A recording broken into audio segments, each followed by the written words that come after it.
Uvažovali ste už niekedy, že by ste sa radi spýtali Boha: Kto si? Kde si? Záleží ti na mne? Nie ste sami. Už od nepamäti ľudia na celej zemi túžia spoznať svojho stvoriteľa. Predstavte si ženu, ktorá sa nikdy nestretla so svojím otcom. Celý život jej klamali, že jej otec ju opustil.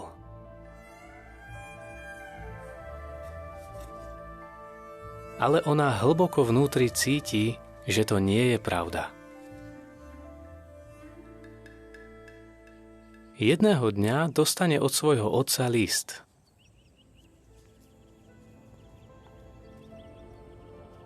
Dozvedá sa z neho, že jej otec žije. A hoci to nevedela, už od jej narodenia sa ju snažil nájsť.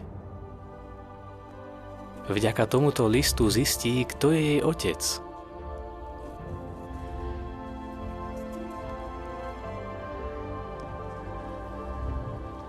A nakoniec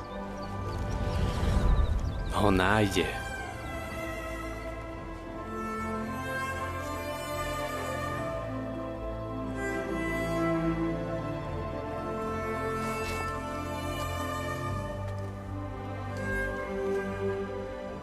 Postupne sa lepšie spoznávajú, vytvoria si blízky vzťah, až sa z nich stanú najlepší priatelia. Biblia je takým zväzkom listov od nášho nebeského Otca. Dozvedáme sa z nej, ako sa môžeme s Bohom rozprávať, ako nám odpovedá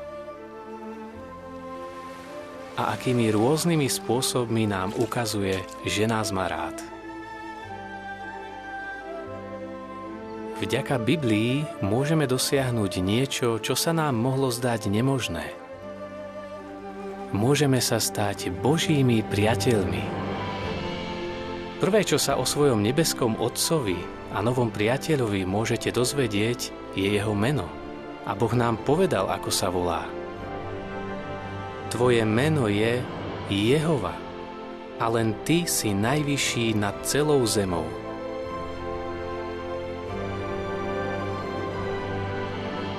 Jehova vám sľubuje, že keď sa k nemu priblížite, on sa priblíži k vám. Náš milujúci Otec ponúka priateľstvo každému, kto ho hľadá. Príjmete jeho pozvanie?